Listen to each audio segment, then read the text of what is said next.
Mbote Kinshasa, Mbote Brazzaville, Mbote Gabon, partout dans le monde, dans la République démocratique du Congo, Mumbato Pessimino Mbote Valandia Congo Promo, parce que Bisso Awa, Tolobakango chaque fois, tous en moto à moutouté, Tolandaka information, place Ezali. Information de Fanana Bisso, Mutuna Bisso et da information. Comme d'habitude, dans Congo Promo, dans Zalanga, Mokote, Tozalakana, Ndeko Michel Luang, Ndeko Michel Mbote. Mbote, comme qui veut être Mbote B, Batbola, dans Congo Promo, dans Mokola Walelo, Topesi Mbote, toujours fidélité. Ils sont des millions, ceux qui suivent régulièrement cette émission. Merci de la confiance, de continuer au Saka, Moussade, tout ça, et la ville. Bato Balandaki Congo Promo, les kaki dimanche, non, les kaki lundi, Balandaki, Bamonaki, Ndenge. Yiki qui est dans la province Équateur même biso to kondanaki yango parce que rôle na biso yango wana ndenge bato a Kinshasa ba koti makambo ya assemblée provinciale ya Équateur.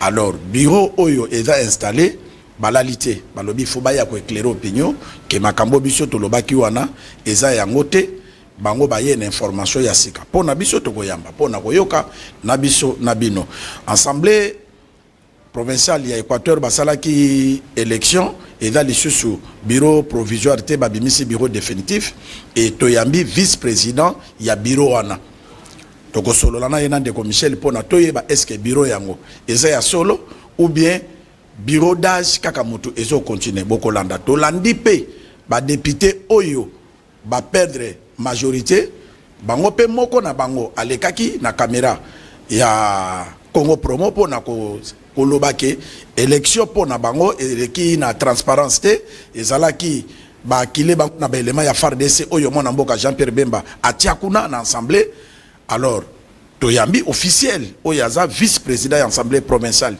ya Équateur yende ako éclairer biso honorable Mbote Mopangi Sango Mbote pe na ba landignonso ya émission Congo Promo émission et ça la lokumu ya ekolo.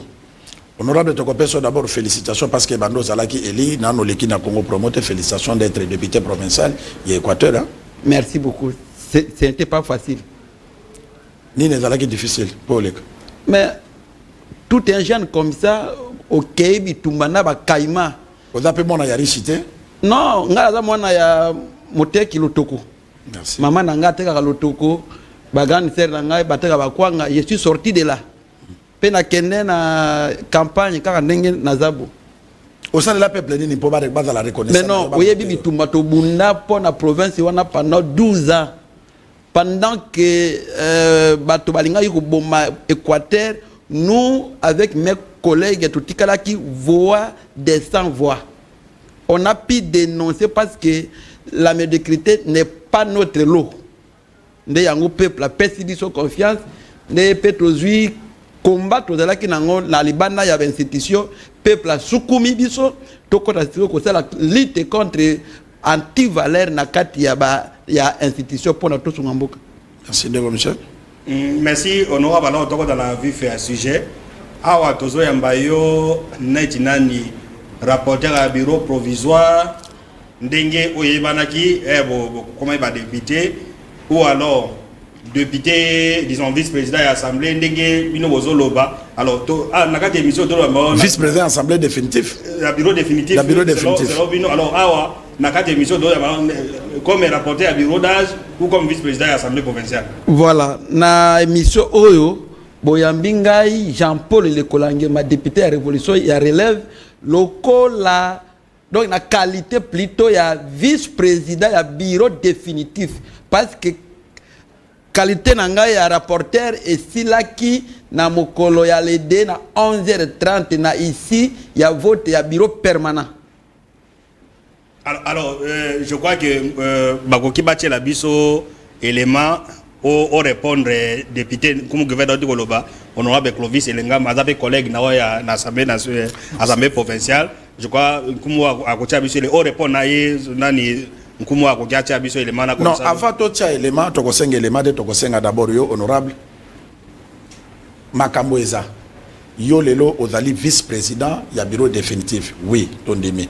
Est-ce que comment ba FARDC ba koya na hémicycle ba banda kotindika ba collègues non députés? Peut-être yo komona ngo malamu te parce que vous appelez député un jour peut ko balukelo est-ce que acte wana yo za ko feliko ko produire ngo? Voilà, namoni wana déjà au commune na 4 ya lisolo. Mais le col est motuna non, na bandi wana motuna ekozanga e ya notaire. Tokomi kuna ndenge nini? Ndeko Assemblée provinciale ezali parmi ba endroit inviolable. Tozawana tozali na droit na sécurité permanente ya la police. Pour na koboya violation ya ancêtre. Tobengi plénière ya validation des mandats parce que bureau provisoire ezala na mission misato na donc l'automo misato ya liboso ezali ko valider ba mandat ko latisa ba député bokumu ya mibale ezali ko kela mobeko oyo ebatelaka institution oyo tobengi règlement d'ordre intérieur pe ya suka ezali ko installer bureau définitif mais na kati ba plénière na mandat pe to latisa pe ba chef coutumier pe mandat ndeko to uti kuna ti to komi na nini na élaboration ya règlement d'ordre to sali pe to kepe to voter to ye nango na Kinshasa to zongi to moniete nini cour constitutionnelle nano et déclara qui conforme na constitution te règlement na biso nde to lobi to zela soki eye noki to kwa na ka ya basankuru na nini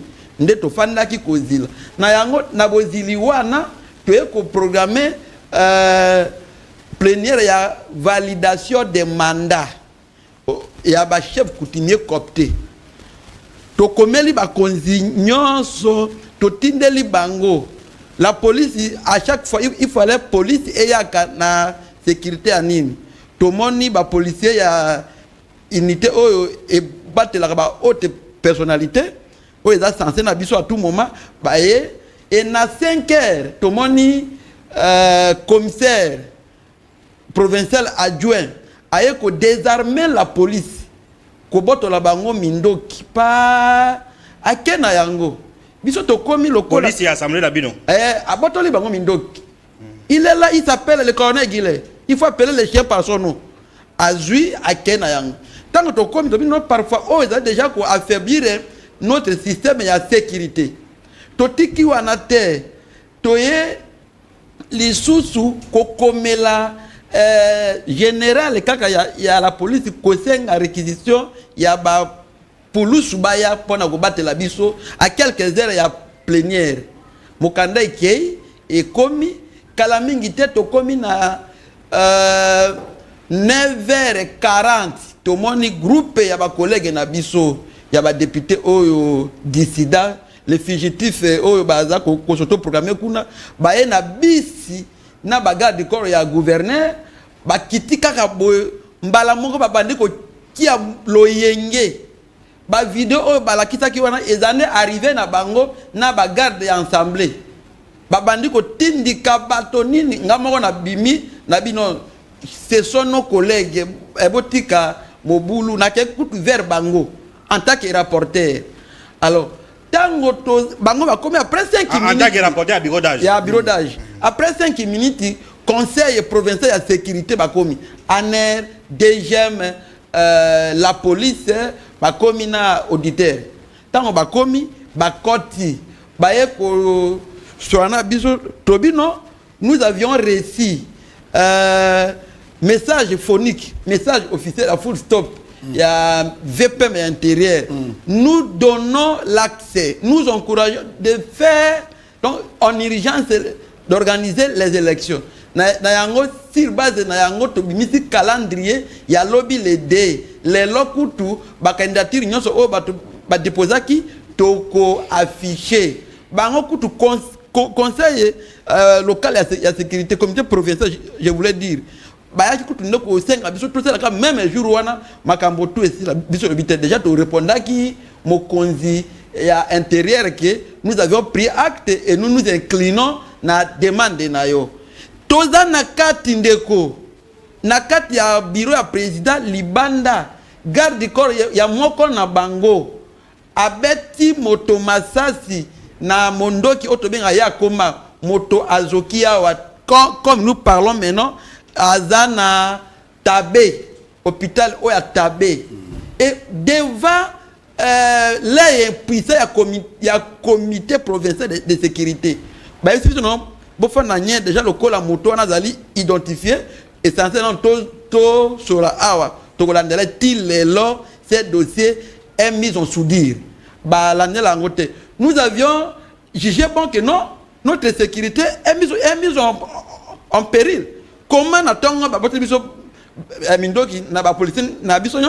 et dans 9 heures, les collègues arrivent avec une chaîne, donc avec un troupeau de badauds, et on tire à balles réelles un militaire, et ça, c'est déjà quelque chose.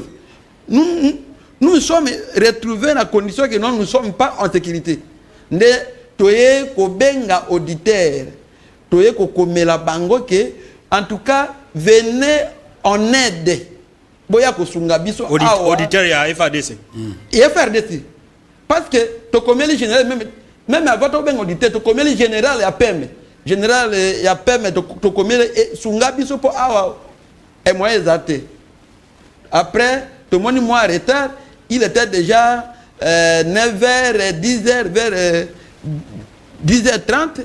Toye sika ko benga auditeur. Auditeur na tournaye déjà ayoki insécurité au bandeko bayaki ko tia wana akomeli mokonzi naye aibise que non ça mokonzi nani nini Jean-Pierre Bemba na le général non makambo institution kombo Bemba non mais honorable Mata honorable Mata botunaye auditeur ayebisi bango ke Jean-Pierre Bemba bengi auditeur to moni FARDC eye awa eye pourquoi auditeur yoka eza ko engager yoko de ko démentir c'est parce que ye mutalobi alobi ba bengi auditeur alobi muta tindeli biso basoda ezali Jean-Pierre Bemba mutalobi ke natinda ba pem yango natindi bango soki bokolinga kolongola ba pem botuna yango biso na Congo province lobaki est-ce que makambo ya assemblée provinciale etali ministre à défense tolongwa wana tokende na province ya Équateur tolanda collègue na yo député na bosa honorable okozonga okokita bien et l'honorable Elongama ye a contredire élection tokei tolanda bongo tozonga. Parce que tant on lobby que bureau est là qui est élu. Bon, mon sous c'est qui est élu parce qu'il y a des bureaux. Bureau en gros lobelanga oyo wapi. Hein? Bureau en oyo wapi. Bureau définitif les amis balé. Tozan na bureau ya Delsi Mata, na bureau ya collègue Sangola. Au monde. Donc bureau en oyo wapi. Parce que tant on bazo loba non, bazaki 19. Oh tantôt bazaki 14. Oh tantôt bazalaki 16. Bazar finalement combien? Parce que à ma connaissance naïbi que bazar 9. Pour l'Assemblée provinciale Nabiso, les lois sont composées na 19 députés. Bao Bazali régulièrement élus, régulièrement validés et confirmés par la Cour d'appel de l'Équateur. Mais Batomoussou va créer Akawana. Et puis retenez, tout part du fait que Bazalar qui n'a majorité terre, pour créer majorité, qu'est-ce que ça la suspension cascade, bazu ba intrui, bateau bazaba non député, ne va faire voter bango, va participer à vote wana, balobi non. Même certains de nos amis, ba bazanga monabiso lokola, ba honorable Folokona, ba honorable Jimmy, ba comme une équation que ba koti, lokola assemblée zaki pris d'assaut, na ba élément ya FARDC, ndenge ba élément FARDC, bazwa ki assemblée provinciale, hein, en otage, ba kuluna na bango baye, ba collègue na biso na ba kotaki, tango ba koti, ba lobi ba bima po ba moni climat, eza malamu te, ba kuluna na bango na ba FARDC ba bloquer bango obi boko bimate il faut voter ndenge ba ikoti kala ba ke ba voter nil ndetango ba bimi ba landi biso place tozalaki ndeto ko organiser élection na biso o to bimisaki honorable Delsi Mata président honorable Emmanuel Makongo vice-président honorable Elongama ngai moto nazo loba rapporteur honorable Bumpanga rapporteur adjoint et puis peko subsa na collègue Boloko Djema Clarisse nde abimaki questeur alors tango zo loba nanga bureau. Merci Patrick, honorable Hollandi, honorable Elongama ndenga lobi d'abord ye aboye élection oyo la komi benga lelo vice président il y a bureau définitif il y a boyango alobi bango bazalaki intimidé ba pemi balaki simana bango kaka boyi nde esenga ike babi mate ba insister na kati hémicycle okoki ko répondre tango to komeli général ya peme atindela biso ba élément pour ba sécuriser en cette peine plénière et ça le mois retard to yeko benga auditeur to bengi yepe akomeli mokonzi na ye aibisi asala réquisitoire no monaki ayaki rapidement pe tango aye akomi bato nyonso babado ba criminel nyonso oyo bandeko na biso oyo otangi wana bayaki na bango bakimi bakese ce qui a permis que to kota to valider mandat ya ba chef coutumier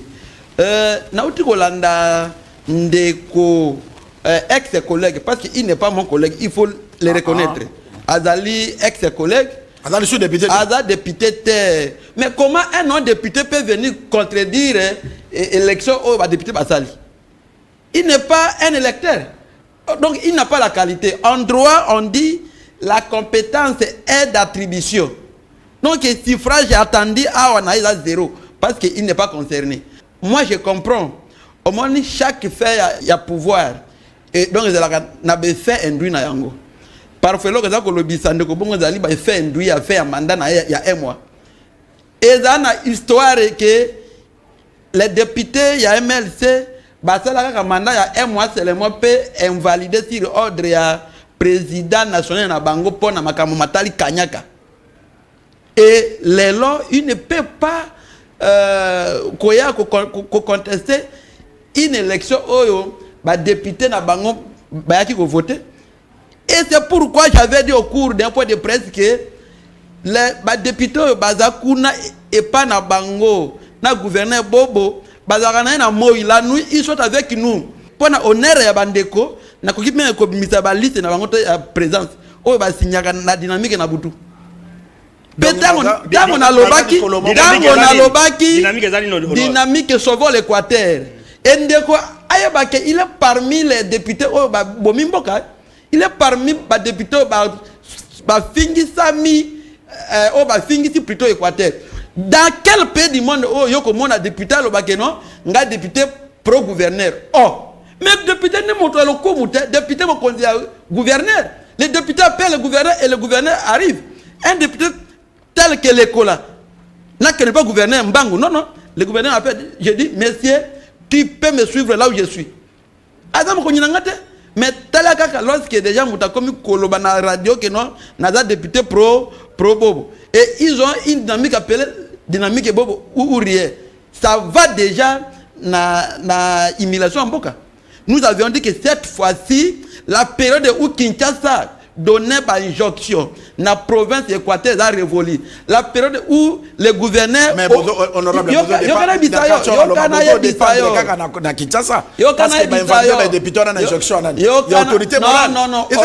organisation interne à partir à bateau biso to kota te ozolanda nous avions Kinshasa injonction comment bazwa un marionnette bazwa un fouti baki ekuna ça moi j'appelle ça la théorie de contrôle et d'affaiblissement il y a province prendre un fouti un incompétent baki ekuna po ba contrôler cahier c'est lui qui ne peut pas dire non aux injonctions il y a bato à Gombe et c'est pourquoi nous avions dit que personne ne peut pas nous donner ordre parce que quand ils se réunissent ici et nous ne sommes pas les sous-élits, nous sommes une émanation du peuple. Liste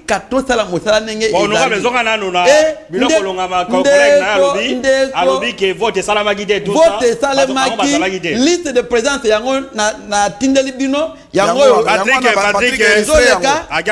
liste de présence, Ogomona wana ba député na ba député oyo bazaka kuna na moi na butu chez biso ba quand même balo na moi ba voter ba signer bokomona wana ba photo oyo même yango wana même l'autre là qui se réclame à tort en état fugitif que non il est président ya bureau parallèle il a été na voté personne azalaki secrétaire.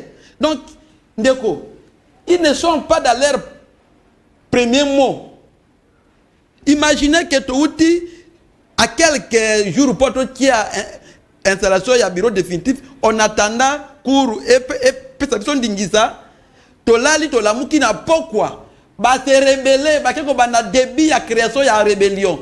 Ba keko sala dans l'histoire du monde et il se dit scientifique que ça un bureau d'âge provisoire. Or ce n'était pas un coup d'état contre la personne de l'école, soit de Moubenga, soit de Bokonga, c'était plutôt un coup d'état contre la constitution. C'est un coup d'état contre la République parce que le bureau d'âge est installé une fois des droits constitutionnels. Bakenon Liboso Kosala, un bureau d'âge parallèle. On va mettre à président. Mais à tort ou non? À tort. Dans un pays des hommes normaux, tel que nous le voulons chez nous, les collègues peuvent être arrêtés. Et je vous informe aussi que non, je lance l'appel dans le ministère public. Parce que le ministère public a la mission, il y a infraction. Ces collègues-là qui se sont revendiqués à tort, que par exemple, le président, non, nani mata collègue. Ah ouais. Donc, bakanga bango soki bamoni bango bobelela bakanga bango parce que bake kosala la armoirie ya institution bake kozwati ko créer so or pona osala caché il faut soit autorisation ya ministère ya justice garde des sceaux mais bango bake kosala yango ndenge nini on a déjà coup d'état alors que nous prenons un état de droit c'est respect ya principe respect ya ba texte ozomona mayele ya mabe e bandaki kuna. J'avais dit qu'aucun député, aucun député n'a le pouvoir ni la compétence de désavouer un bureau provisoire établi par la Constitution. Ou déjà, et balalaki. Tant que tu commis ici dans mon colo ya vote ndeko, tu keibiso tout, bango pe baye. Tant que baye, les trois n'étaient pas autorisés, ya keba kota parce que le procureur général après la cour d'appel. Les trois là, c'est qui? Vous pouvez citer leur nom? Papa, n'attends comment il y a ba. Donc, honorable Longama, honorable Dabagole. Il y a un problème de l'office de Longama. Je me réserve donc les droits, il y a autant de honorable, or que bali suba honorable. Donc, ex. Donc, il n'était pas autorisé. Et les trois là. Mandat ya discipline à Bango déjà est là qui validé parce que nous avons la juriste parlementaire. Oyo ye elonga azaki na kati na bandeko na mosusu 3 personnes bakena ko invalider 6 personnes. Or la jurisprudence fait partie d'une loi dans une institution et biso petango total yango et que ils sont têtés na makambo ya justice donc ils passaient partout kobebisa image ya bosomi ya institution ya yambo ndeto ekotala na même jurisprudence toye ko valider bango peut valider ba discipline na bango et mokolo ya vote ce ne sont que ba discipline na bango nde bazaki autorisé baye ba kote na ba photo oyo okomona bango tu na kati to kepe na vote pendant le vote personne na groupe na bango a même pas motion procédurale. Parce que ceux qui bazaki le col non motion de procédure. La procédure ici n'est pas respectée ceci, mais ils ont été là-bas, voter na campagne même bengi moko na moko. C'est que bandeko balaki na hémicycle ba voter yango anezo les gars. Voilà, yango wana. Alors, ils sont pris mais dans les sacs. Bon, honorable. Wana et appartenir na passé façon yozolo parce que bango pe bazo bunda balalité. To solo la siko pour na vision ya Équateur. Honorable. On est sûr qu'on peut savoir dans l'Équateur, gouverneur, manager, gouverneur ou développer province ou bien ça a intérêt parce que tout le monde a na TVA ouais, biso tout à la kakaka pour tous avoir information. Tout le monde a qui mon amboka baende a tellement qui est notable à grand Équateur pour na recadrer Jean-Pierre Bemba qui awa yo ko tia loité parce que Bemba to valait face à la qui pour na bobo. Maloba ya baende nde Bemba a changé a commis na bino. Est-ce que lelo ndekonanga ba équatorien bazozela ke bokopesa bango gouverneur ya malamu eza la gouverneur to akopesa bino mbongo pona comme esclave na bino na za la gouverneur ko travailler pour l'intérêt ya population na kombo ya ba centaines ya ba équatoriens qui nous suivent maintenant ba députés provinciaux oyo boza ko mona ya Équateur ya sika toza na mombongu te na maboko na biso toza na eloko tokoteka te toza kaka na province Équateur et cette province qui est martyrisée province oyo esi ekufa oyo basekaka ekoma soki kaka na Kinshasa olobi ke non naza équatorien baseki yo na mbala oyo tokopesa yango na n'importe qui te osalaka mombongu sala mombongu tomoni ndenge bato mimbongu memi province ndenge tokomi na yango osalaka Kadhafi teka mazute osalaka Ibora kumba bato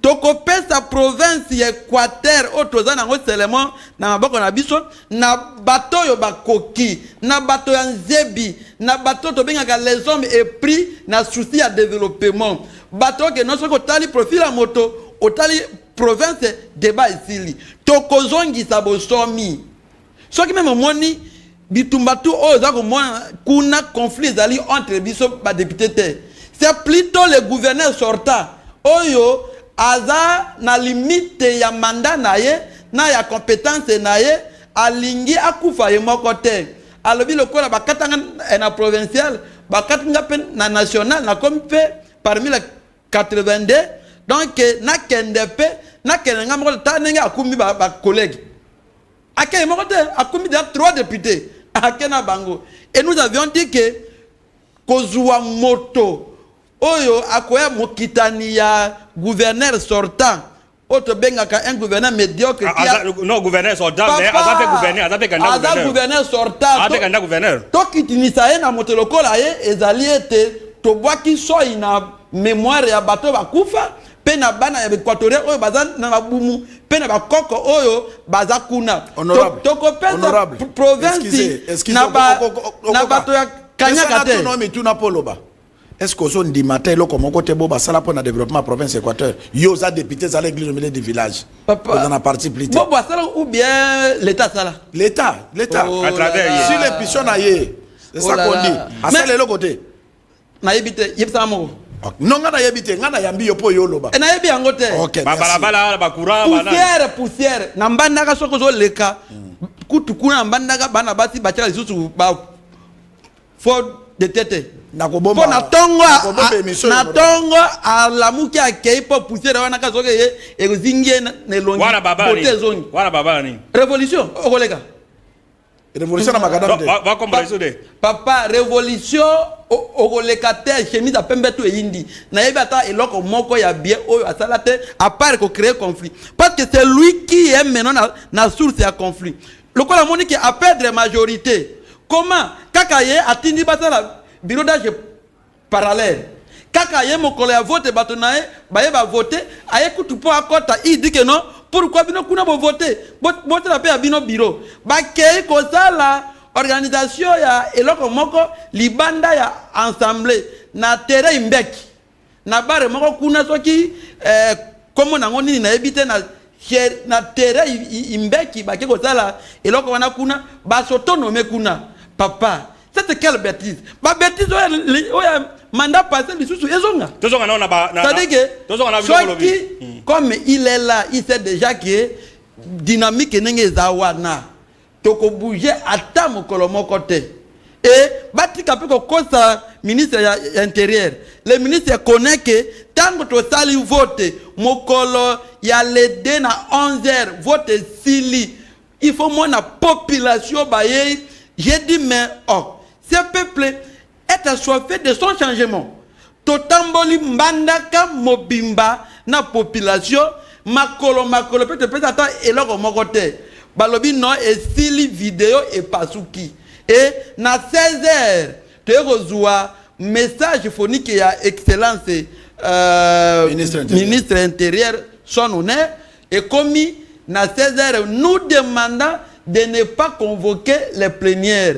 Biso le kola bakeli mibeko, bato si mibeko, mbala moko to répondre rabi, to bisa que non, to fukami na mobeko na yo, banda lelo, to ko benga lisusu, mayangani oya na komo ya plénière te. Convocation nyonso ya plénière ezali dispondi suite na mobeko ya mokonzi il y a intérieur. Est-ce que Nani, si on sous-attend que vous avez élu le bureau définitif, et la guise qui est hors des 10 jours, on a bien une session extraordinaire ici, là. Est-ce que vous clôturez la session ordinaire ou bien session de continuer? Tu clôturer déjà session extraordinaire. Balobi Boy. La session extraordinaire prend fin à l'épuisement de son ordre de 10 jours. Et tu as combien d'ordre de 10 jours? Et si le bureau définitif ici et Bima, na vrai français, bureau permanent, ici et Bima, nous avions transmis Babylon surtout. Banda Lelo, communauté locale, nationale et internationale, Boyo Kamakambo Oyo, Bamilisi, Bazakolo Bate, parce que va créer rébellion contre institution. Bon, donc on a nos élections gouverneur. Quand on vous suit, vous un député dire que non, il nous faut tel, mais en réalité, ça c'est la poudre aux yeux. Parce qu'on sait que c'est là où les députés trouvent gain de cause, élection à gouverneur. Moi, j'avais assisté à une élection à l'époque avant démembrement. Il y a une photo, candidat gouverneur, il arrive à l'aéroport. S'il essaie 8 députés, il avait 53 députés qui étaient derrière lui. Donc, c'est un message entre les députés. Il y a mais c'est un chantage. C'est-à-dire que les lois pour la montagne comme gouverneur, même l'Équateur, on ne peut pas se cacher de face. Il faut avoir autant d'argent. Ce que c'est pour dire que non, bon, nous, médiocre pour Nayo, mais pour les autres, vous verrez que médiocre, vous êtes dans le bon côté. Est-ce qu'aujourd'hui, pour devenir gouverneur dans l'Équateur, bon, donc tout le monde a quoi? C'est la question que j'allais vous poser. Quelqu'un qui n'a pas d'argent et puis comme il est éminent, il est intelligent. Par exemple, Boza kuna natangi mutute mais natali na ba profil ba gouverneur, Boza na chance, Boza na professeur à l'université. O nga na yebiye. Professeur Mboyo Azawana. Bobo Azawana. Ndeko na biso asala ka mabaya nani. Edo Mokolo Azawana. Edo Mokolo un grand commerçant. Azawana. Baza ebele natangi na. À peu près une dizaine de candidats. Mais alors est-ce que beaucoup pesa obomoni na ba savoir sans tenir compte na bongo ça bo tenir compte na bongo boko yebisi dynamique na bino ke biso de ko sauver Équateur sans celle à rien ndéquateur pesi biso de côté to voter pour na lobby na développement de ngoto lobake les commissions que ozo leka basi bataka lisusu effort de tente parce que pour dire on attend que moi c'est longi et comme il la faute de tente oya ko ya ko sukola nzela mais les lois ça na bongo te mais ça na ba compétence boko pesa et puis dynamique na bino vous avez combien de députés si non bah répondre on après aucun na dynamique na bino soki boza majoritaire. Voilà ndeko, les ambitions sont permises donc l'ambition est allée autorisée pour la moto nyonso toko privé moi na mon côté à Congo ba droit na ye ya ko kia kombo na ye pona ko wela ngwende il y a liboso yangwana. Mais autant que bateau ce sont les Équatoriens, ce sont les candidats. Hein? Même s'il faut nommer, on ne prendra pas moto à postuler, pas nommer. Parmi les candidats. Et c'est-à-dire que quand vous parlez de compétences, les autres diront compétences sur le Bézambongo. C'est-à-dire que quelqu'un ne peut pas aller. Les commissaires à la compétence, pour devenir gouverneur. Est-ce que vous votez? C'est ça. La politique est l'art de gérer. La politique est l'art de bien gérer une société. Et pour gérer une société, il faut être compétent. Et d'aider. Le développement n'est pas le matériel ici. Le développement, c'est mental. Un homme qui n'est pas compétent, à cause de la namayel, il a créé terre. C'est-à-dire, Mbongo et Zali, l'élément principal était pour élire un gouverneur compétent. Donc, développement est mental. Mais ça fait aussi partie. Non, le commissaire a ça répondre. Non, Mbongo, ça fait partie élément aussi. Moi, je vous dis que... Non, bango ba niye mbongo, donc ba dépend gouverneur, ba kanda gouverneur ba nyoko amate parce que mbongo est la dynamique. L'argent il n'a pas dit ça. N'est pas un élément principal. Mais il répond ça. Non, c'est pas un élément principal. C'est pas un élément principal. Donc, si tu n'as pas l'argent, tu peux aller, bah voter yo. Mais vous savez qu'il y a des gouverneurs, bah postuler, bah foutre mangote. Mais c'est ça, la caution. Non, tu lobby caution. Mais c'est ça, non. Lobby n'est pas pour voir. On a bien pour vous dire que lobby non honorable, excusez. Ocho loba au lobby. En tout cas, na sepeli na population ba voter ki yo. Très bien. Na remercier bango. Po na nini? Au lobby mama teka ka loto. Bande kono ba teka ka kwanga. Eza lokola nkomo. Na koloba na famille na biso muto atangi classe eza kaka nkomo. Mama na nga za pêcheur. Tout le monde il le sait. On comprend mais za pêcheur a pas besoin na ba mabongo. Pour dire que il faut battre la valeur que mbongo. Tozonga na boende tolanda approché à 145 territoires et zo kene ndenge ni entreprise IP ndenga za ko sala musalo za coordonner na Dr Johnny tokena tsopa bongo tozonga.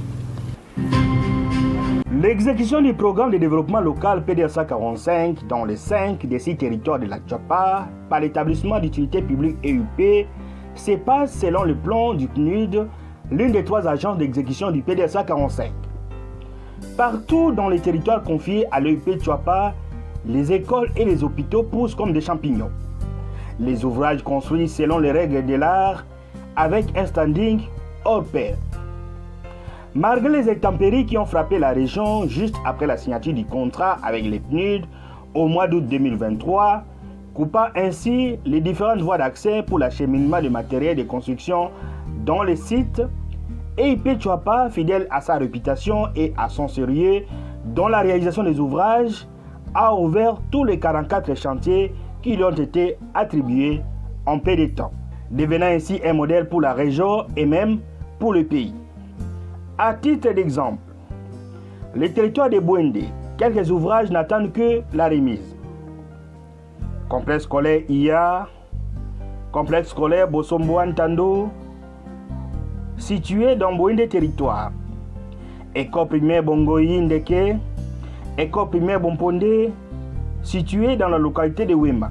Territoire de Bokungu, entre autres réalisations, l'école primaire Boussanga, située dans la localité de Boussanga. Territoire de Befale, entre autres réalisations, les centres de santé Lolengi, ainsi que les complexes scolaires Lolengi, ainsi de suite.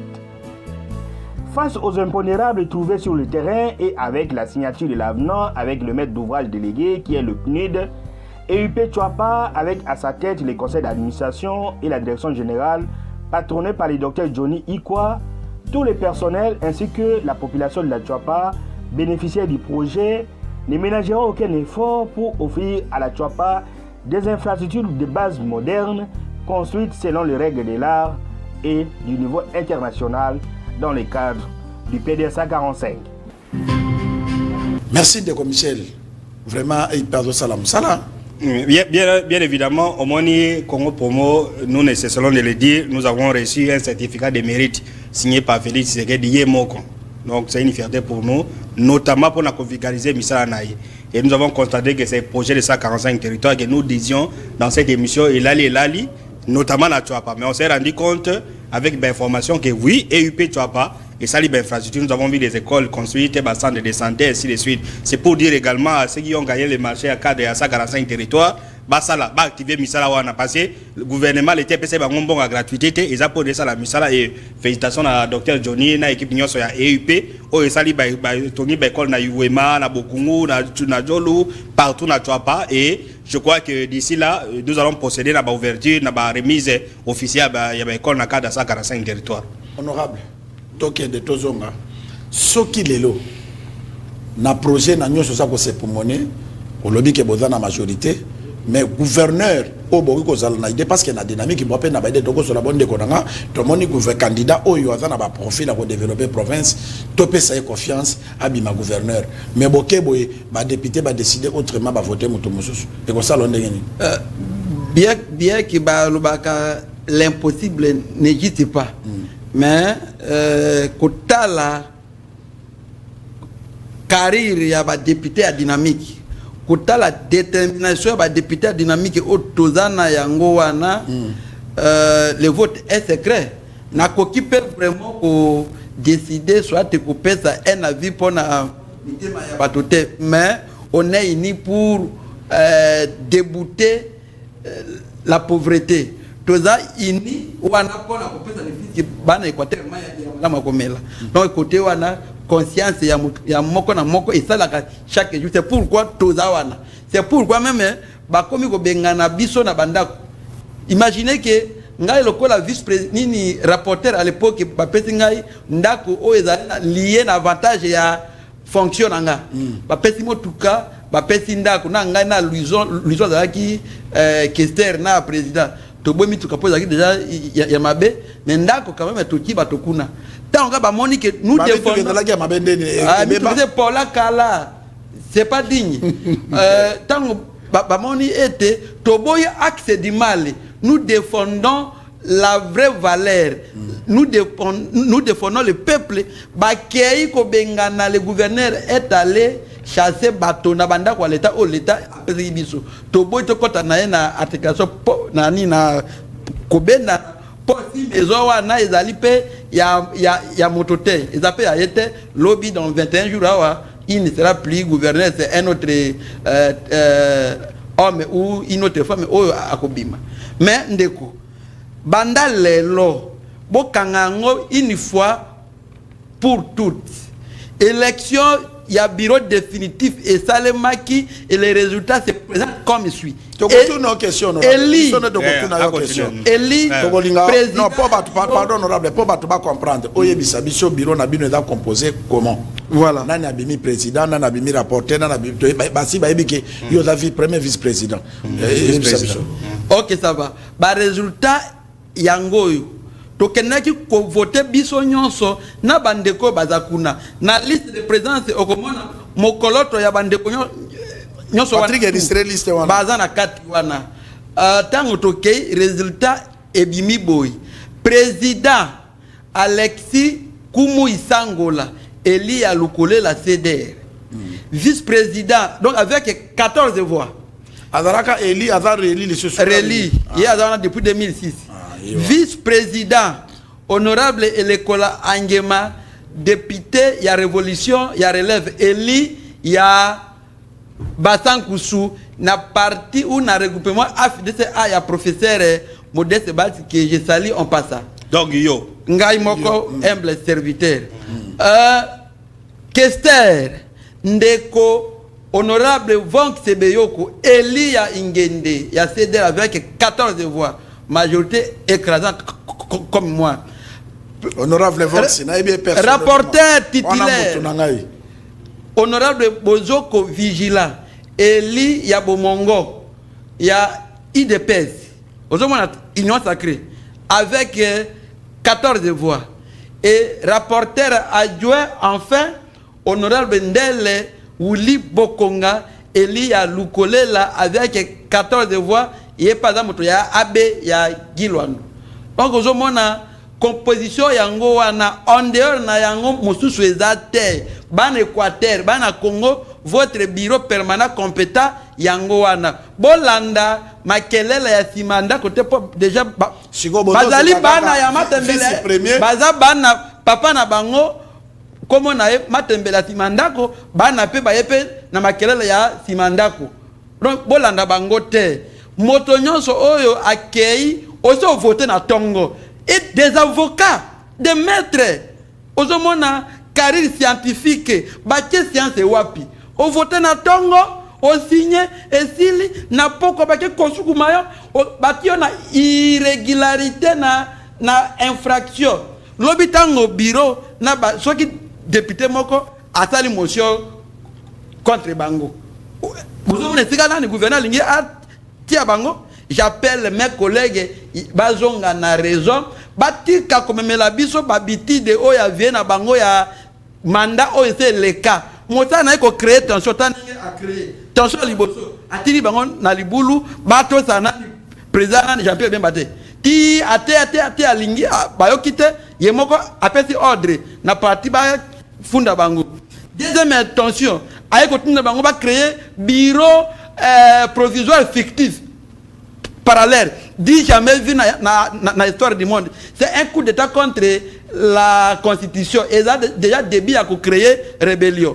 Troisième nini tension a été créé pas que toutes les tensions sont créées par les gouverneurs sortant en complicité na équipe na yoana ba ekoya na ba militaire ba tirer à bout portant un militaire. Il est admis dans un centre de santé à appeler Tabé. Quatrième tension, Cuba. Oh, Alingi a induit par des connards. A quelque chose avant que boke ne peut que la vie vote na terrain bec. Et peut bon utiliser ba so.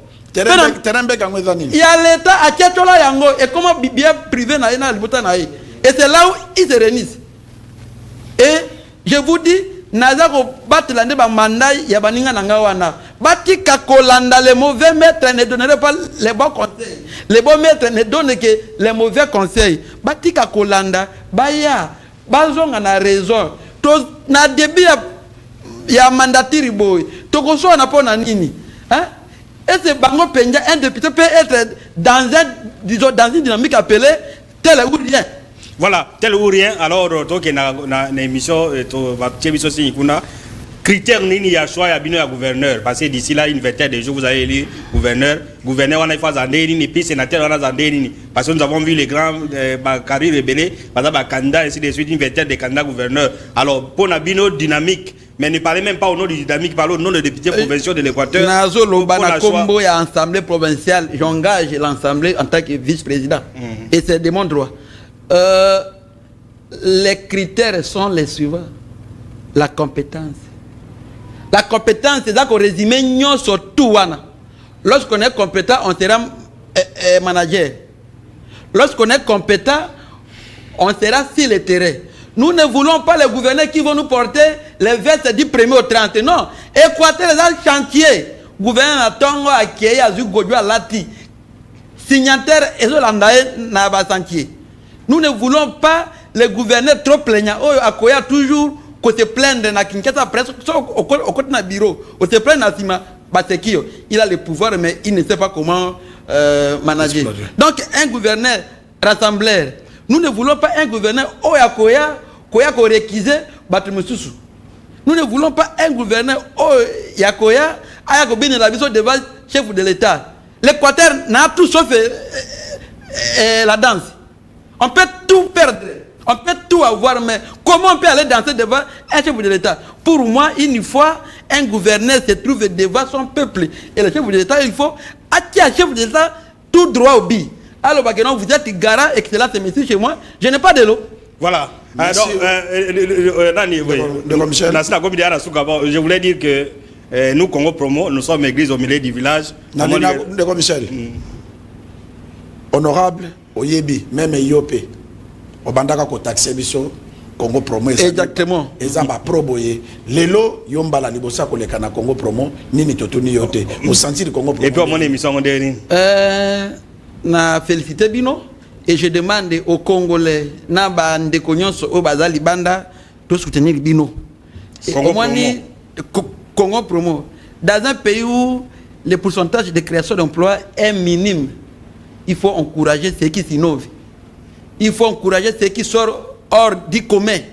Donc c'est déjà une entreprise. Nous ne pouvons que vous soutenir. J'ai fait aussi son excellence, le chef de l'État Ndenge, a décerné Bino la diplôme à mériter. Vous le méritez.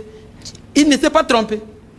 Vous le méritez. Honorable mot de la fait pour na bateau baili na yo et puis na province Équateur.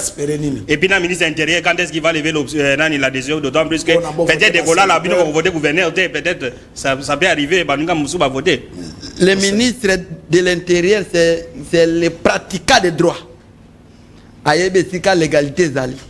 Ce que mon message on a zoa ki wana comme zali gara ya paix, ya sécurité.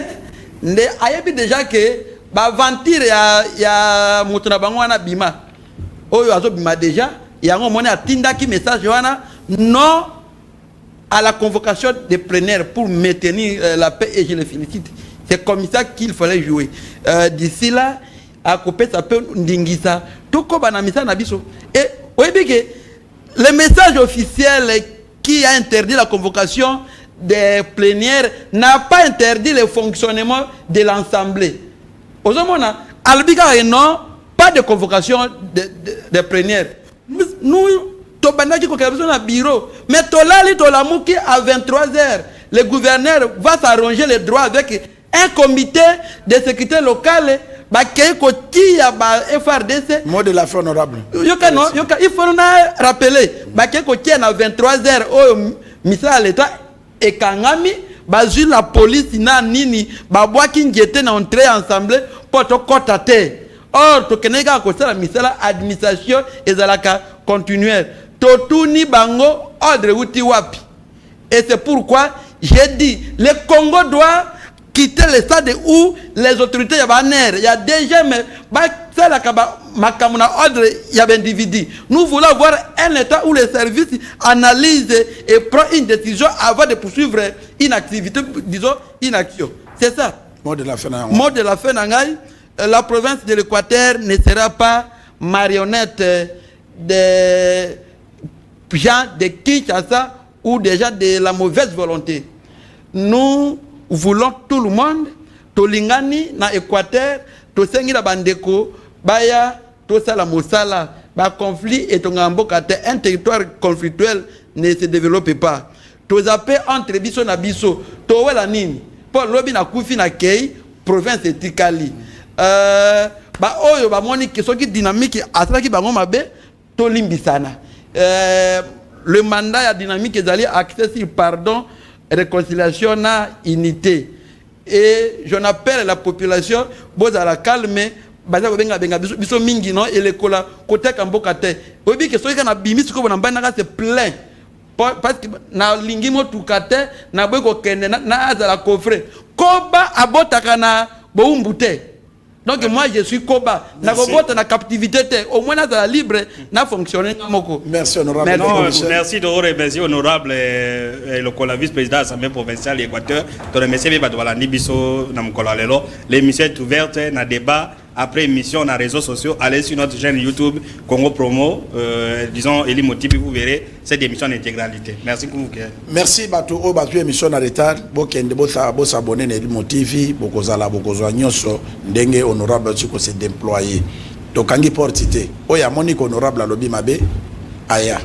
Mais biso eloko na sepeli des annonces honorables à la kisi vraiment Kazali Fuma, premier vice-président de l'Assemblée provinciale parce qu'Azamout alors biso ya salaki mabe ya salaki mabe ou bien dynamique et frustra qui est balimbisa biso doza ba chrétien et loko na kosenga ka Congo promo eza lokola nkoi alia ka missioni malia ka mbisi te na kimongo balobi nkoya polense nkomuna de commissaire bazali bale o bakanga mabokete bye.